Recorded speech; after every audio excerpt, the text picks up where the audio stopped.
Good afternoon, everyone, and welcome to Learning Heroes and National PTA webinar on what makes a good ESSA report card. My name is Jackie Baum, the Director of Government Affairs at National PTA. I'm going to go over a few logistics before I introduce the rest of our panelists, but again, wanted to welcome you all today and thank you so much for taking time out of your day to join us. A few reminders, this webinar will be recorded and sent to all participants, as well as posted on National PTA's ESSA webpage, which is www.pta.org/ESSA, ESSA, and shared on PTA and Learning Heroes social media channels. We hope that you'll share it as well. A question and answer period will be following presenters' remarks. However, if you have a question, please type it in the question box at any time and we will answer them at the end. And again, thank you for joining us. I'm going to introduce myself and then our distinguished panelists. Again, my name is Jackie Ball. I'm the Director of Government Affairs here at National PTA. Among the many issues I work on here as the Director of Government Affairs, one of them is the ESSA implementation. In doing this, I provide support and technical assistance to PTA state leaders and work to educate and empower PTA members across the country to engage in the ESSA implementation process. I'd like to also introduce a fellow panelist, Erica Felker, who is the Research and Content Advisor at Learning Heroes. Erica is deeply involved in the research Learning Heroes has conducted over the last several years on parent attitudes and perceptions on their child's education and achievement. Her work over the last year has particularly focused on the school-based report card, which she'll talk about a little bit later today. We also have with us Sarah Gross, who is the Virginia PTA president. Sarah is an amazing advocate and PTA leader who has been engaged with state decision makers on ESSA implementation, report cards, and other education and child well-being issues. With that, we'll move on to our agenda and go over what we'll cover today. First, we're going to talk about what are report cards and why they are important. We're going to set the stage and provide context for the discussion on the various report cards. We're then going to talk about what information needs to be on report cards, what ESSA says and requires in state and district report cards. We'll hear from Sarah Gross about why parents should be involved and why it matters to them. Next, we'll hear from Erica, who will share with us report cards done differently and present the research and findings from Learning Heroes on what parents want in school-level report cards. Then we'll hear from Sarah again and lessons from the field on how parents in Virginia have engaged in the development of their state report cards. And then we'll talk about the steps you can take to get involved and end with a question and answer period. So what are report cards? And I'll provide a little bit of context of the Every Student Succeeds Act as well. The Every Student Succeeds Act was signed into law in December of 2015. The law replaced the previous version, No Child Left Behind, NCLB. ESSA is the federal law that governs K-12 education in the United States. The law provides parameters on how federal education funds can be used for educational purposes at the state and school district level. To learn more about what's in the Every Student Succeeds Act, ESSA, please visit National PTA's ESSA webpage at www.pta.org/ESSA. ESSA, like NCLB, requires states and school districts to provide information to the public about school performance and provide a breakdown of achievement levels and other school information, such as performance on assessments, other performance indicators such as graduation rates, English language proficiency, student progress, and other measures of school quality, climate, and safety for various student groups. Report cards are an important tool for parents, families, and other stakeholders to use to help understand their child's school performance and identify areas for student and school improvement, and to engage in conversations with their child's teacher, principal, and other education and school leaders, and also policymakers to ensure greater opportunities and achievement for all students. ESSA requires that this valuable tool be publicly available and written in an understandable format and accessible to all parents.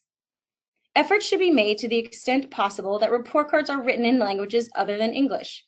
If it is not possible to provide a written translation to a parent with limited English proficiency, the report card information should be orally translated for parents and families. Additionally, a parent with a disability can request that the report card be provided in an alternative format accessible to the parent. Parents are essential partners in their child's education, and ESSA includes several provisions that require the involvement of parents in the development of education plans. Of particular note for this webinar is that ESSA requires that state report cards must be developed with the input of parents so that they are understandable and useful to them. I'm going to walk through a couple different types of report cards. As a parent, you are probably most familiar with your child's report card. But did you know that there are also school report cards, district level report cards, and state report cards? We're going to take a few minutes to walk through each type, then share with you what ESSA says about state and district report cards. You are probably most familiar with your child's report card that provides information on your child's performance and achievement in the subjects or courses that they are taking in a particular grade or school year. For example, this student report card has letter grades for a student's achievement in reading, math, language arts, spelling, science, social studies, handwriting, art, PE, and vocal music. The student is taking a lot of courses, in addition to achievement levels on personal growth and development, such as effort and preparedness. Parents and students typically receive student report cards a few times throughout a school year. School report cards provide information on the performance of the school as a whole and can include information such as enrollment, absenteeism rates, and proficiency on academic measures. School report cards are provided on an annual basis. This is a snapshot of Virginia's school report card, which they call a school quality profile.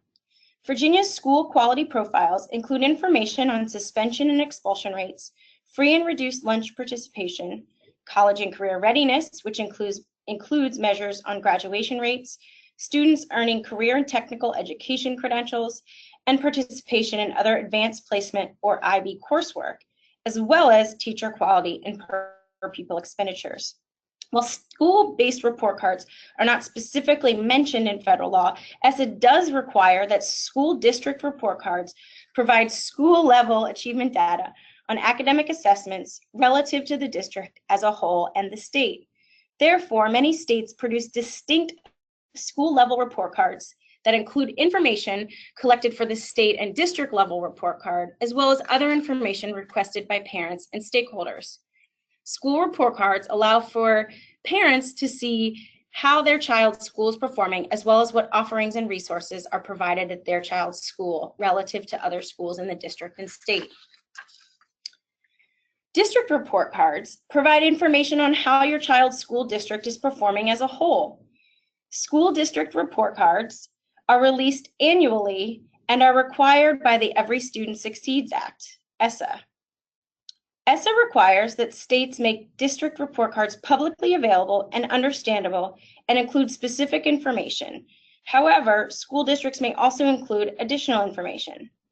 District report cards must have the same information required on state report cards as determined by ESSA, but school districts can include additional information that will best provide parents, students, and other members of the public with important data on the progress of schools in that district.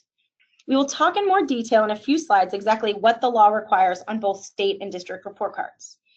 The example provided here is an overview of the district report card from the North Royalton City School District in Cuyahoga County, which is outside of Cleveland, Ohio. Additional tabs at the top provide in-depth information on achievement, progress, gap closing, graduation rate, K-3 literacy, and being prepared for success. District report cards allow parents to see how their child's school district is performing and what resources are available to it relative to other school districts in the state. This information allows parents to engage in conversations with school leaders about performance and access to opportunities for all students in the school district. Lastly, state report cards. Each state Department of Education must prepare and widely distribute an annual state report card that includes a number of descriptions and data. Furthermore, ESSA requires state report cards must be developed with input from parents. While ESSA requires states to provide specific information on report cards, the law also states that any additional information can be added to provide parents, students, and other members of the public with information regarding the progress of all public elementary and secondary schools in the state. On this slide is an example of the Illinois State Report Card.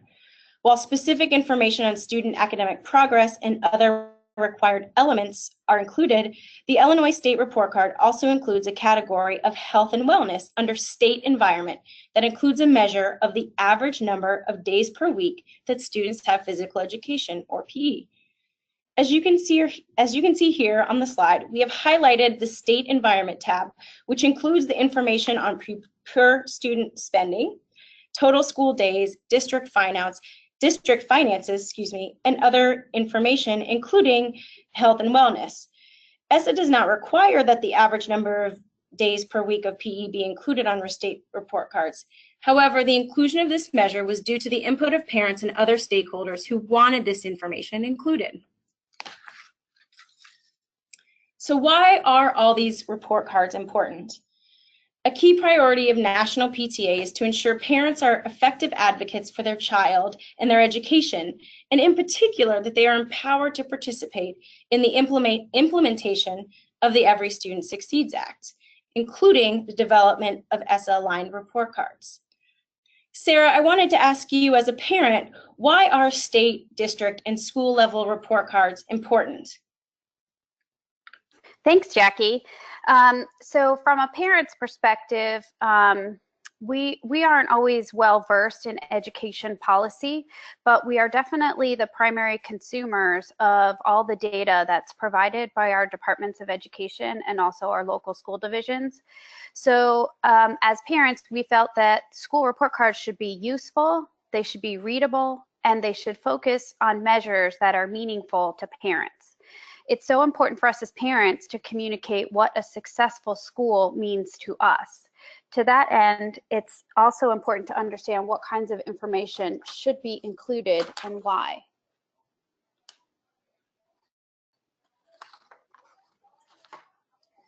I think that our next presenter is going to be reviewing what kinds of information needs to be in a report card and then the policy behind that. Thanks, Sarah. So as you all can see on this slide, it goes through everything that states are required to collect on their schools and their districts and at the state level. So the requirements in ESSA go well beyond what the requirements were with No Child Left Behind and also the waivers that came along with that. So you see here on this slide, there are a lot of both what I would call academic and non-academic measures that are collected. So we have traditionally schools that are identified for different types of support or improvement based on the results of their state assessment data. And then we also have additionally results or graduation rates, and then one other what is referred to as the school quality and student success indicator. And I'm going to talk a little bit more about that later on when I show you a prototype school report card that we actually created. States also have to include on the report card the test participation rates. So this means they have to include both the number and the percentage of students who actually took the state assessment. So any student who was either absent or opted out of the test is not included in that data, obviously. Also, we have access to experienced educators. The reasoning behind this is really just the sole premise of equity. States have to show the difference between their higher income schools and their lower income schools to really ensure that students across the state are being instructed by equally highly experienced educators.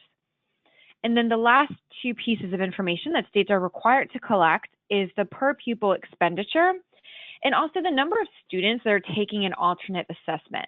So this is usually a very, very small percentage of the overall student population, and it's only those students with more severe cognitive disabilities who are working towards modified standards.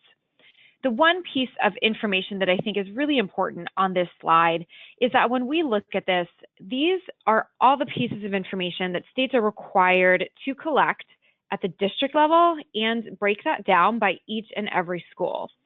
However, because that information is collected and will live somewhere on the state education agency's website, that doesn't mean that the actual school report card, so what gets widely distributed to parents, necessarily needs to include all of this information broken down in a very granular format, because I'm sure many of us on the phone have had that very same experience, that when you sort of throw everything in the kitchen sink, it gets really overwhelming and a little bit hard to read through all of the data. And I'll return and show you an example that we created that really shows you these points in more concrete detail later. But I'm going to turn it back to Jackie so she can talk a little bit more about the involvement at every level. Great, thank you for that, Erica.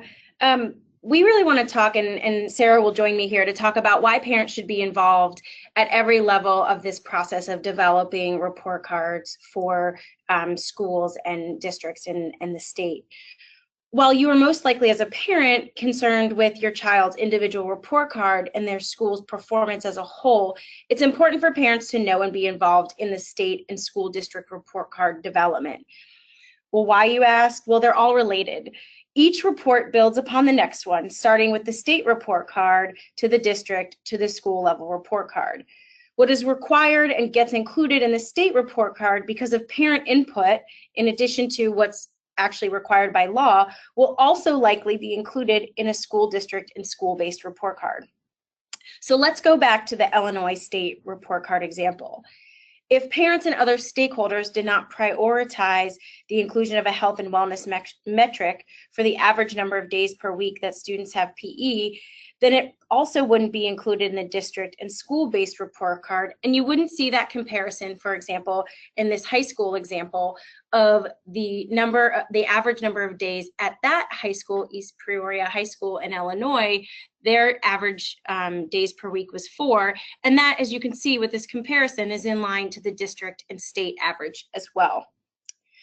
While the law requires ESSA requires specific data on state and district report cards, as I said, additional information may be added, and that's why your voice as a parent is so critical in the development of new ESSA-aligned report cards, because each report card builds off the previous one, and if a state doesn't collect the information important to parents, it's not likely to be collected at the district level and therefore school level.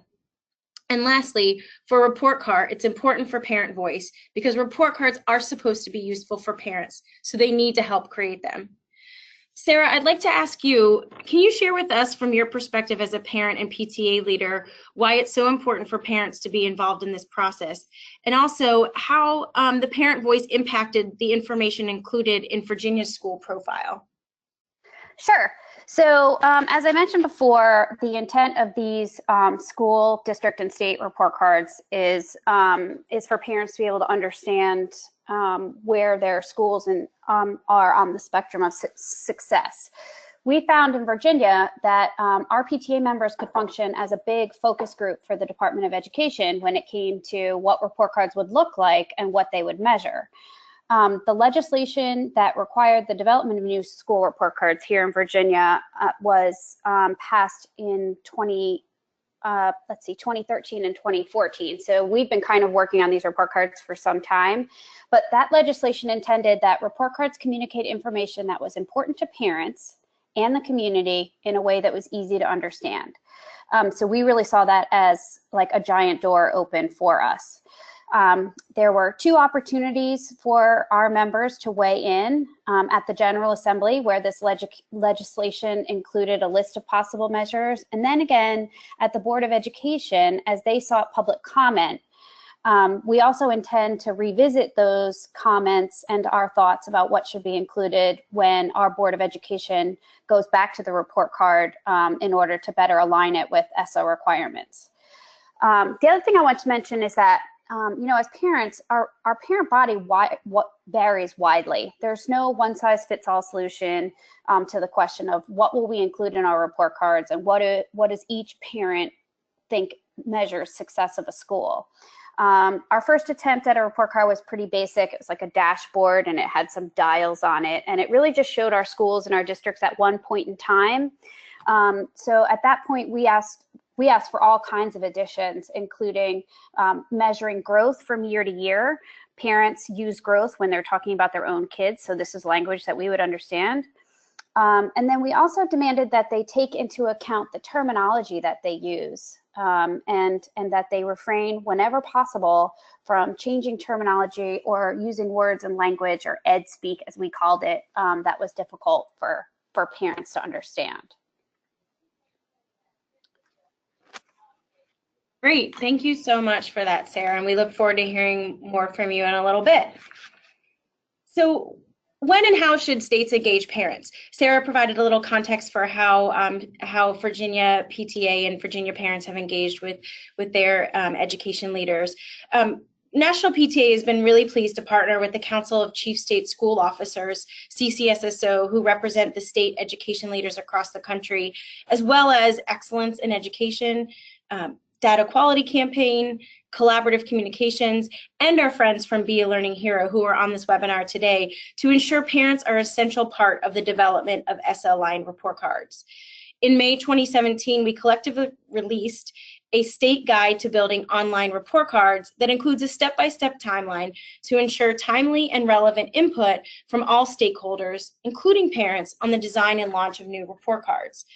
As you can see from this slide, parents should be involved in every step of the process, from gathering input, to the design and development, to the building, testing, and launching, to lastly, the continuous improvement of report cards so that they are useful and actionable for parents and families. You can view this resource on the PTA ESSA webpage at www.pta.org/ESSA in the ESSA roadmap section under Stop to Get Engaged in State Plans under ESSA. Now I'm going to turn it over to my colleague and friend Erica to talk about Learning Heroes' work on school-based report cards and what parents have said they want to see in those reports. Thanks, Jackie. So to get started, on the next slide, I'm just going to give you guys a really quick rundown of who we are at Learning Heroes and the type of work that we do. So if you're not already familiar with us, we are a nonprofit organization, and our main mission is really to equip parents with the information and resources that they need to help their child succeed academically. And we do that in two main ways. The first is partnering with tons of the really great and reputable parent-facing organizations out there, which you see on this slide, including you all at the PTA.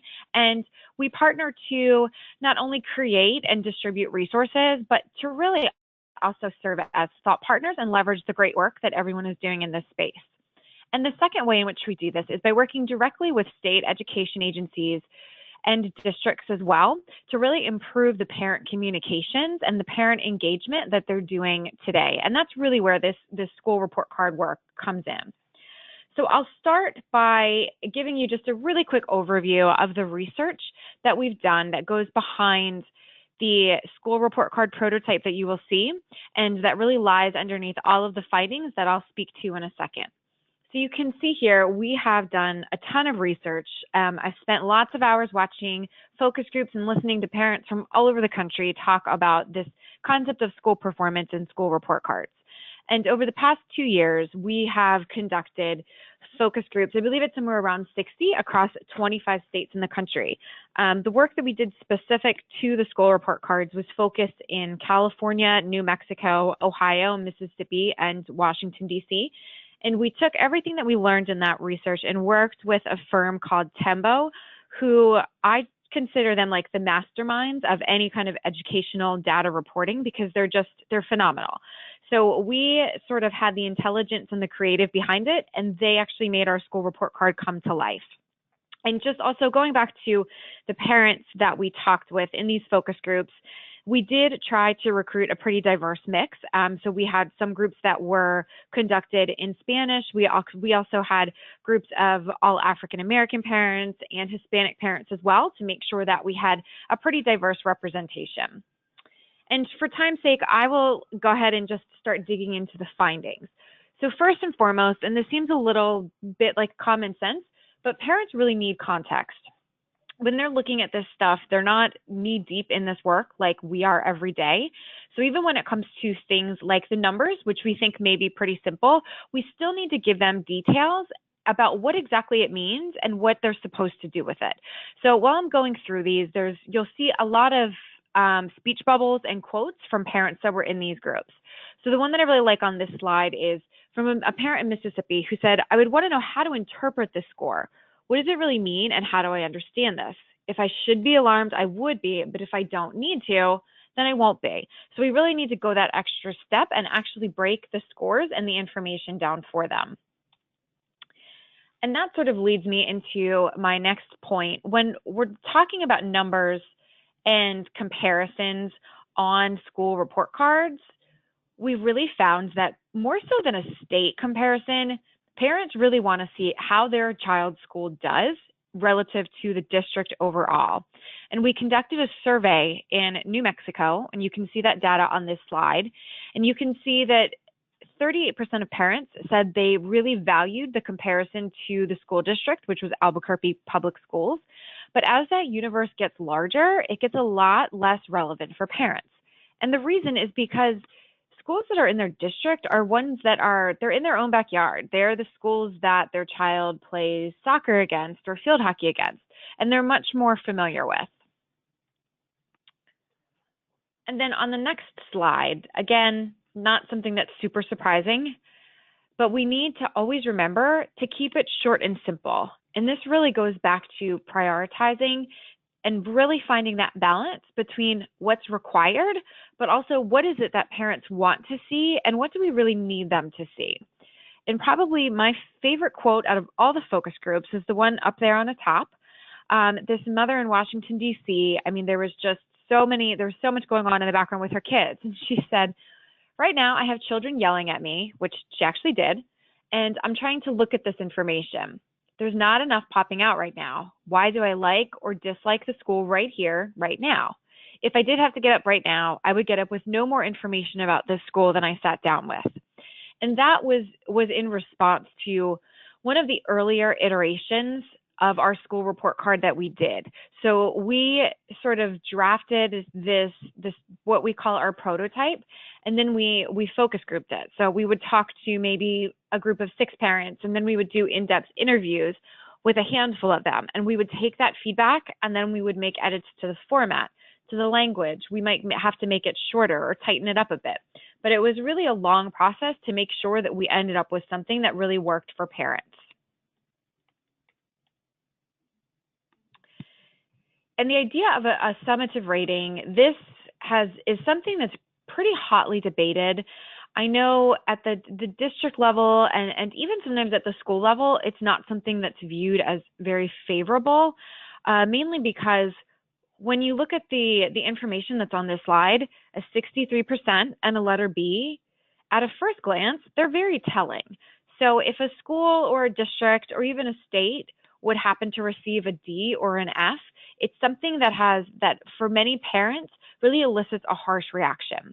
But from the perspective of a parent, they really prefer having some sort of information that gives them a quick glance of how the school is doing overall. So you can see a parent in Ohio said, this school is not doing well. 63 out of 100 is a D in school. I want it to be closer to 100. It's below the district average, and our district is awful. So it really gives them useful information to help them figure out how their child's school is doing overall. A big area of focus in our research was to really try and understand what is it that parents want to get out of a school report card and what information do they want to see. So what we did, there are actually, I believe it's 14 required data points according to ESSA. So we gave parents in these focus groups a list of all of those, and we asked them to categorize them. And they told us whether it was something they needed to know, something that would be nice to know, or something that they didn't really need to know. And you can see here that there were really 4 pieces of information that were the top of the pack. And this was across all geographies, all demographics of parents. This was pretty consistent.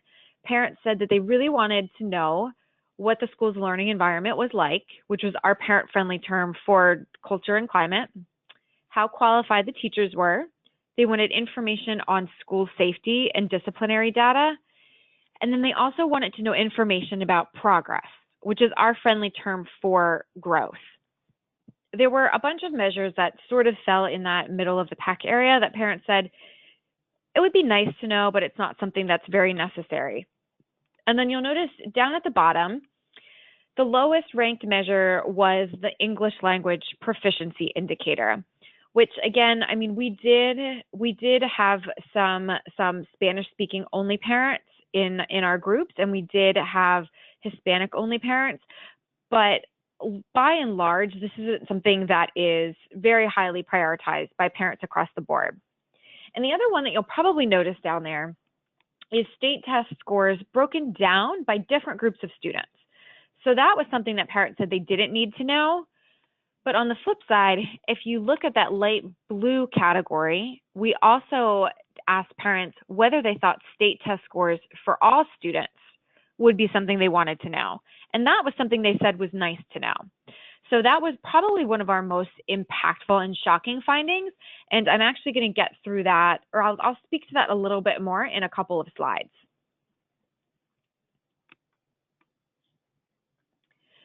Another piece of information that we've really found that parents value is this idea of progress, and not necessarily progress in that the value added growth sense of the term, but just looking at where school has been generally and where they are overall.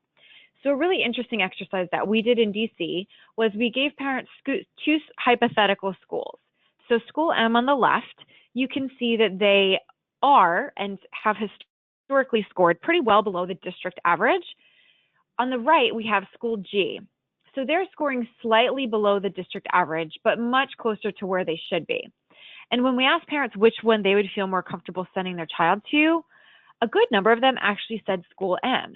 And the reasoning behind that was because they know that it's moving in the right direction. When you look at school G, they have no idea if the school possibly used to be at 70% last year and just really moving in the wrong direction. So especially as we're getting into many states who are now in their third year of using the aligned assessments, they do have 3 years of data. And it is possible to really track this information longitudinally to give parents an idea of where a school has come from.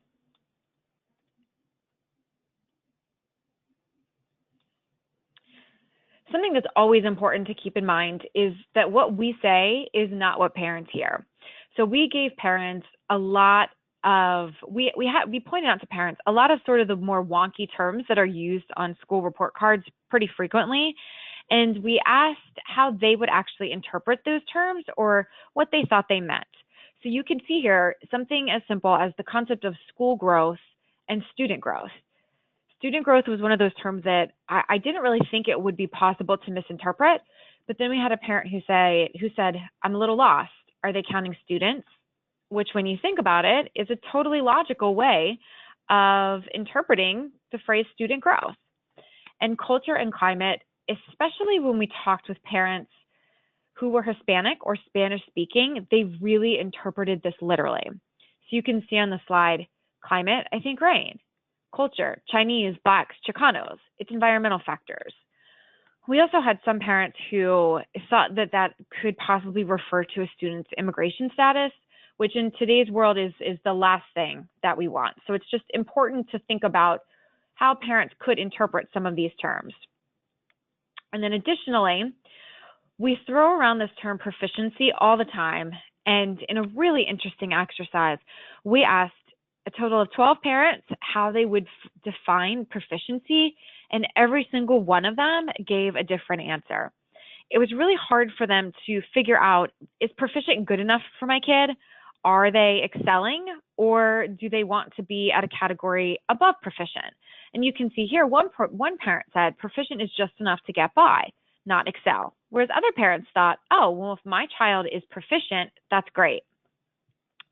The more abstract concept of accountability, parents really understood the concept, but there was a little bit of a disconnect because they thought that accountability really had the connotation that if we're holding schools accountable, then there should be some sort of consequence. But the problem was that they didn't really believe that anything actually happened as a result of a school's performance. And we're going to go back to this bigger idea of disaggregated data that I touched on a little bit earlier. So of all the things that we showed parents on school report cards, nothing had more of a visceral reaction than the disaggregated data. And you can see here, parents really reacted. They thought that it was shaming or very stereotypical and discriminatory.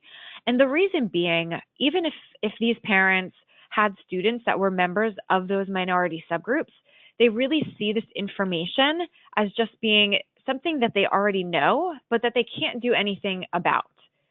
So probably one of the most powerful quotes that I can remember hearing is this father in Ohio. He said, if you find out that your kid's going to high school and 70% of the population is getting both breakfast and lunch there, your children are going to advance to higher levels than their peers. So actually using the data for the complete opposite intent that we would hope it would be used for.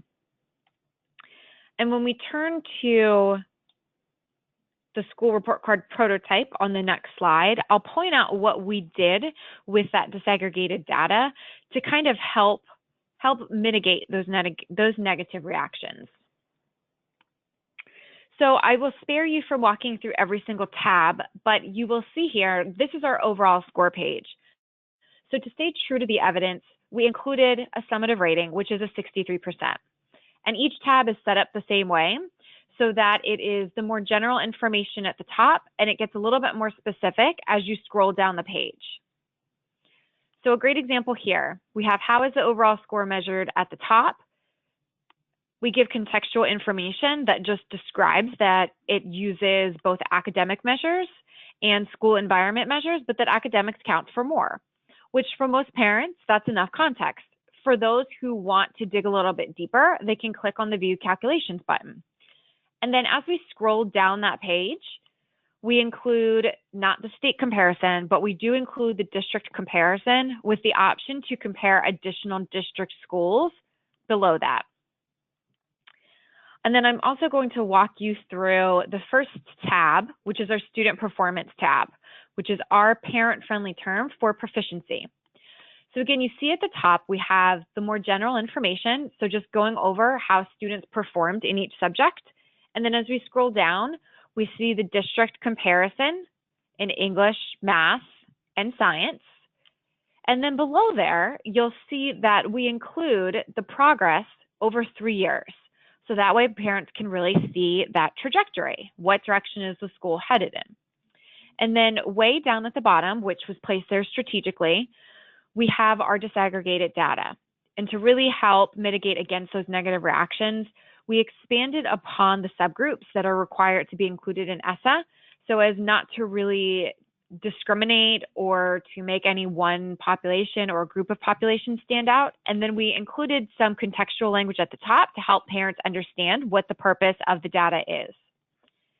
And then the last tab that I would like to point out to you is the school safety tab.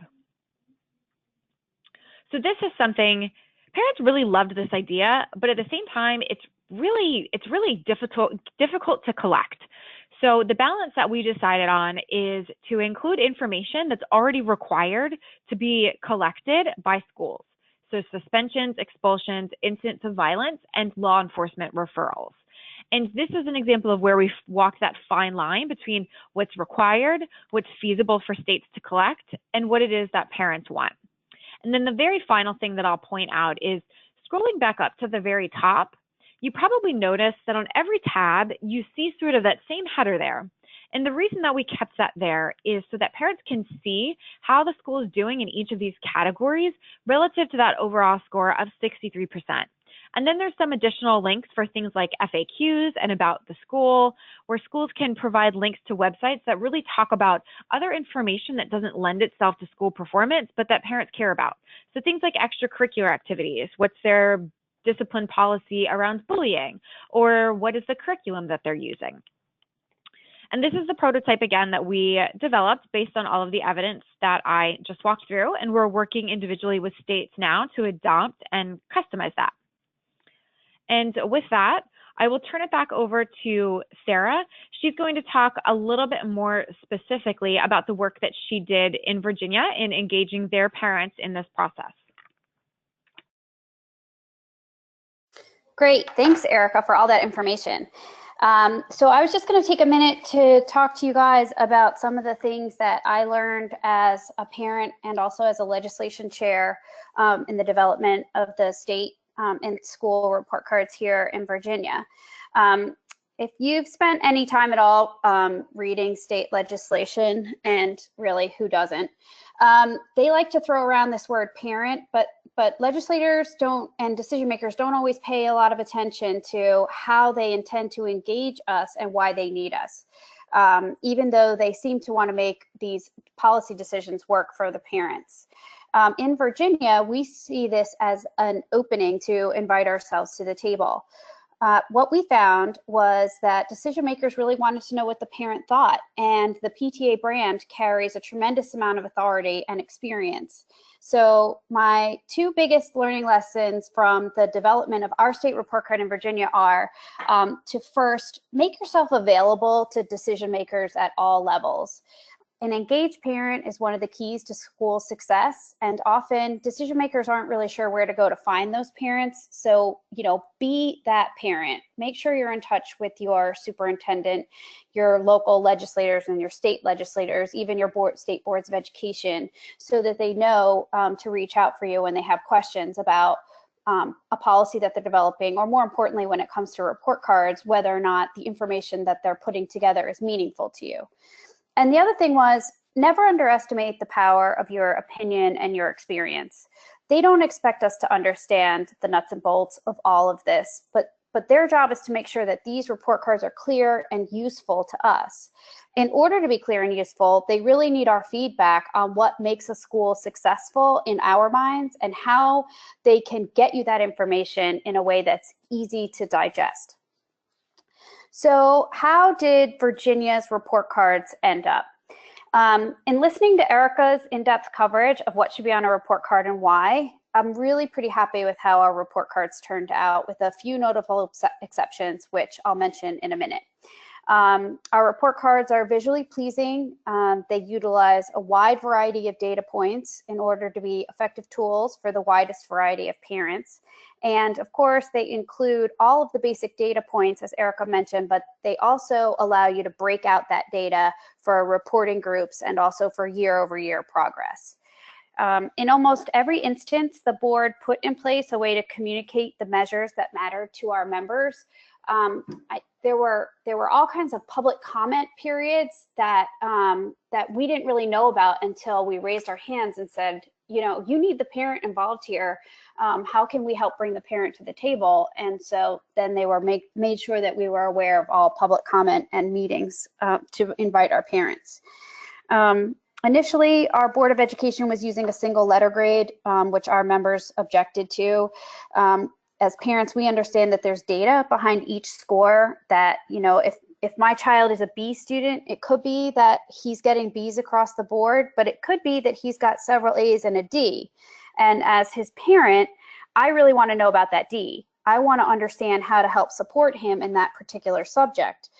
But of course, the A's are important as well. I want to know where my son's interests are and what he feels like he excels at. So for parents, it's not always as simple as a single letter grade.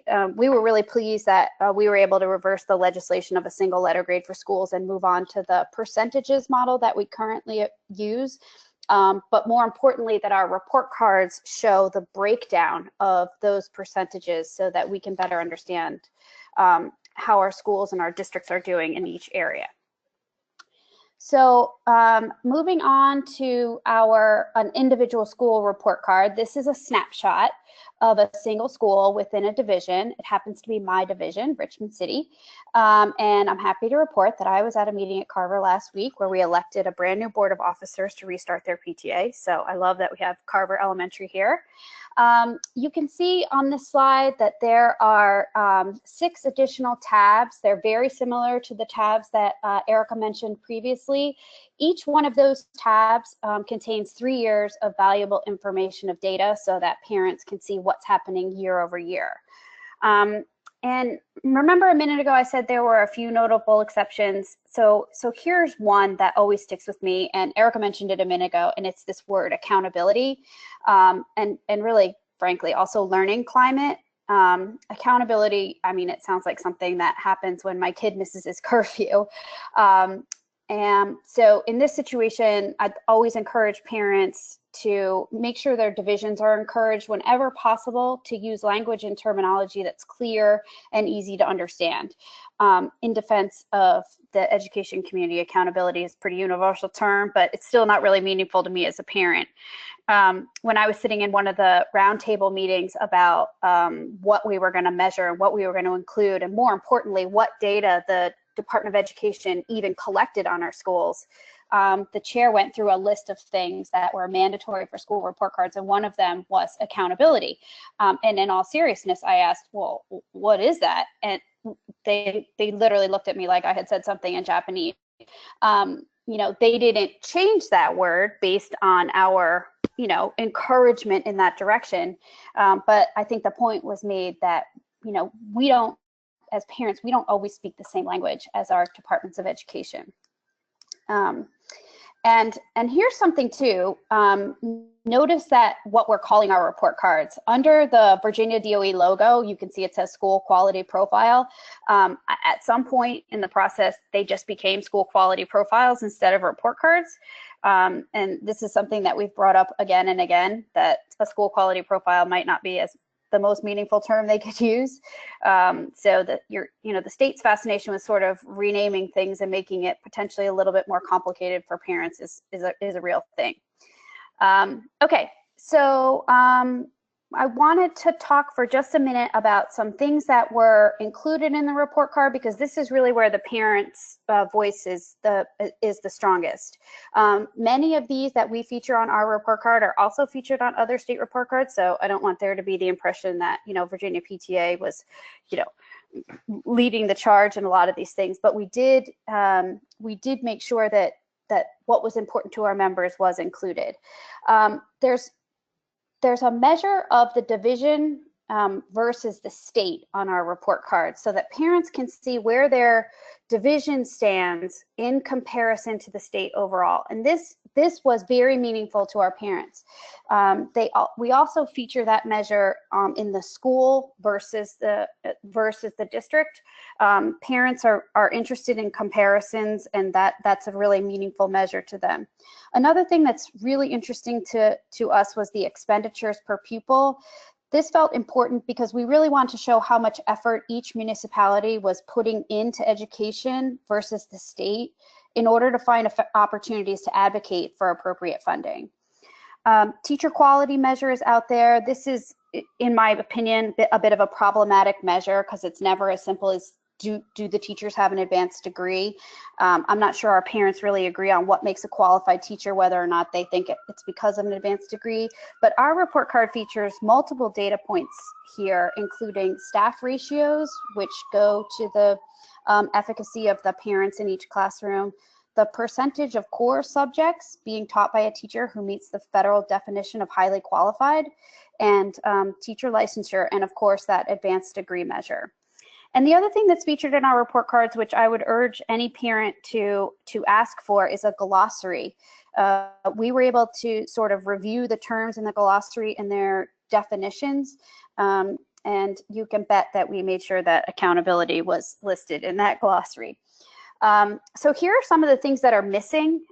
Learning climate measures that are meaningful. There's a lot of pushback from other stakeholders on this particular measure of learning climate, what that means, and whether or not if we measure discipline, then principals are going to be less likely to report their discipline problems. Including a more robust measure of learning climate, I think we only have like 2 measures in there. We understand that there is some work to do here. Another thing that's missing in our opinion is the percentage of schools with active parent associations. We worked really hard on this, but the data isn't currently collected, and I'm going to add the word yet to the end of that sentence because I really feel like the State Department is going to make an effort to measure whether or not each building has an active parent Association. And then the other thing out there is that athletics, guidance counselors, and school nurse ratios. All of those things are measures that are really important to the climate of the school for our parents, and so we're working on getting those included. And so that sort of brings us to what parents can do to help develop report cards. I go back to, my usual PTA sort of speech here, which is be engaged, get involved and ask questions. There's always there's always somebody to answer that question typically, and once they identify you or your PTA unit as a place that they can go to get feedback, they will value that, and they will build that relationship.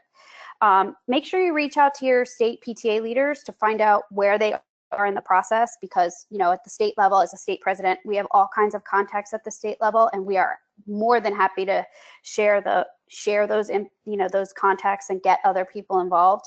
I love when parents reach out to me with ideas about how to make sure that their voices are heard at the local and the state level. And then always be ready with comments and know where and when you can make them. Even though our school report cards are pretty awesome, in my opinion, this process was started before ESSA, and so they aren't fully compliant with those requirements. So when Virginia submits its plan to the Ed department in September, there's going to be another opportunity for us to tweak these report cards to get them into compliance, and we are going to be ready with our feedback about those additional measures, potentially including something like Illinois' health and wellness measure, which I love, and then also revisiting perhaps that question of the school quality profile. So, Jackie? Great, thank you so much, Sarah. That was so wonderful to hear all the work that you all have done in Virginia, and the work that you particularly have done to lead the charge to engage parents in this process. Just want to highlight a few steps and reemphasize some of the points that Sarah made about getting involved and being able to impact what your state report card and school district and school-based report card will look like. One of the things I wanted to first and foremost is to understand what your current school report card and state report card and district report card looks like. So you want to search for that. If you most of the time you'll be able to do a pretty easy Google search for your state. For example, you type in the Virginia State Report Card. Since I'm from Virginia, usually it'll be one of the first things that you find. So that's one of the first things to do, is find what that state, district, and school report card looks like. As Sarah mentioned, the second thing that you want to do is to contact your state education leaders, and that includes the state PTA as well, to see where and how they are involved in the process, to get engaged more deeply. As Sarah mentioned, if there's already work being done by the state PTA or state leaders, you can easily be a part of that larger focus group, as she referenced in the work that they've done in Virginia.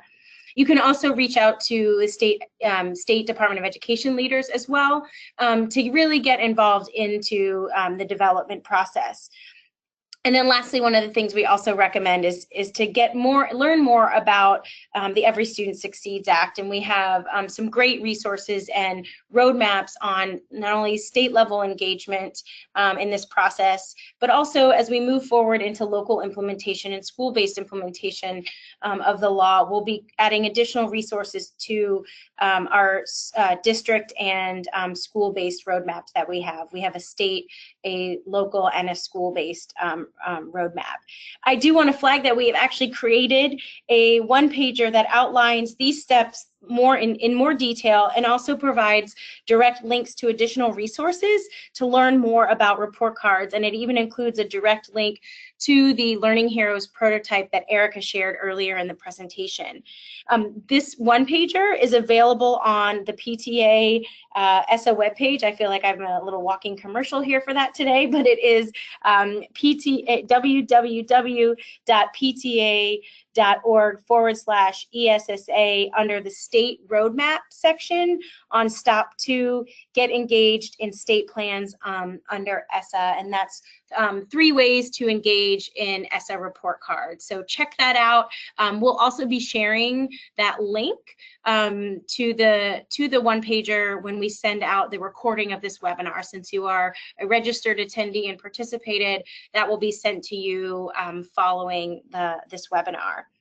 With that, I would like to go into the question and answer portion. My colleague Lindsay Kubatsky will help us field the questions, and I also want to publicly thank him for all his hard work on this webinar. He is a PowerPoint extraordinaire and pulled together this slide deck and helped do a lot of great work on this webinar. So I want to thank him for that, and he's going to help us walk us through some of the questions that people have posed. And if you have a question and haven't yet written it in the question box, if you can do so, and Lindsay will field those questions to the presenters. Great, thank you, Jackie. So our first question is for Erica, and it's you talked about states having to report on who did and didn't take the exams. Can you talk about if there's opportunities for states to report makeup exams or other things like that? Like what goes on, what's entailed in that reporting? So for the state test itself, they definitely have what I will refer to as makeup sessions where a student, if they were absent one day for the test, they can make it up later on, but they all have to fall in that testing window, which is delineated by the state. So in that case, if a student did take a version separately from their entire class, they would still be included in the data on the school report card. If we're talking about like makeup test, as in if a student retakes a test, those are not generally allowed with the state assessments. So hopefully that answered the question. Great, thank you, Erica. And this next one is for Jackie, and it's what report cards are required to outline per pupil expenditures and the type of resources that they put forward for different student services? Sure. So ESSA does require that the reporting on per pupil expenditures be put on the 2017-2018 school year report cards.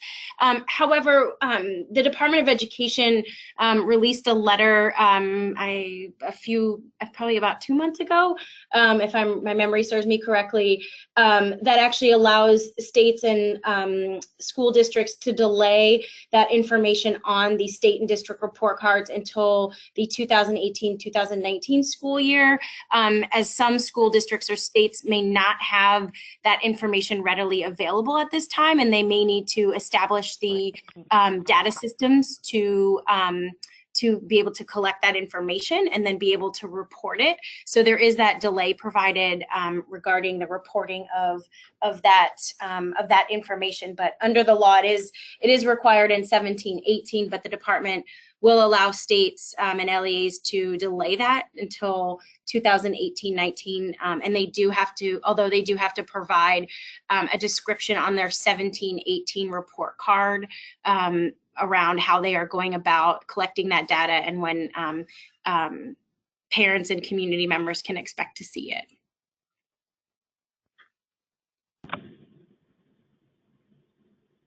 Great, thank you. And Jackie, this is another question for you actually. Is parent engagement or family engagement required to be reported on in these state and district report cards? It's actually not, and as Sarah mentioned, that was one of the areas that Virginia PTA will be working to have some data and information included on hopefully their report card moving forward. But it's not required, but it is one of the areas, and it's why parent voice is so important in these discussions, because that is an important, and of course at National PTA, it's one of our main priorities is to ensure that there's strong family engagement occurring at the school and district level. So we'd love to see that on as many report cards as possible, and hope Virginia can continue to push for that to be included on their report cards. Sarah, did you want to add anything to that?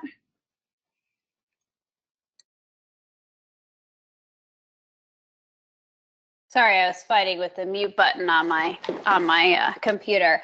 The only thing I can add to that is that the question, it's just a matter of whether or not the data team at the Department of Education is able to add that to their collection process.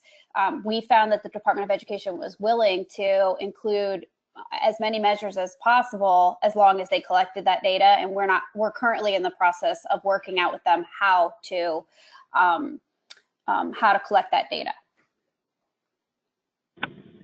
Great, thanks, Sarah. And this other question is for Erica. Where can people find information about this survey data that Learning Heroes has done, and where can they find maybe more details about the survey?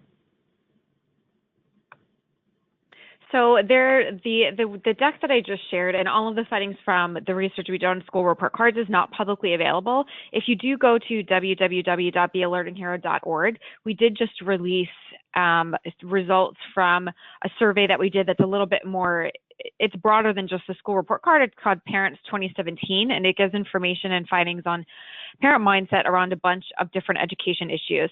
But also the one pager that Jackie mentioned earlier, some of the CCSSO documents, they pull very heavily on the research that Learning Heroes did. So there's a lot of sort of recommendations and tips that are steeped in the evidence base that we created. And I'll just add too that we are recording this webinar, and it will be available on our website, as well as we'll be sharing it via social media. So while that information is not available through a direct link, you will be able to see these slides via this recorded webinar. Great, so I think we're over time just a little bit. So Jackie, do you want to talk about how people can stay connected with National PTA and Learning Heroes?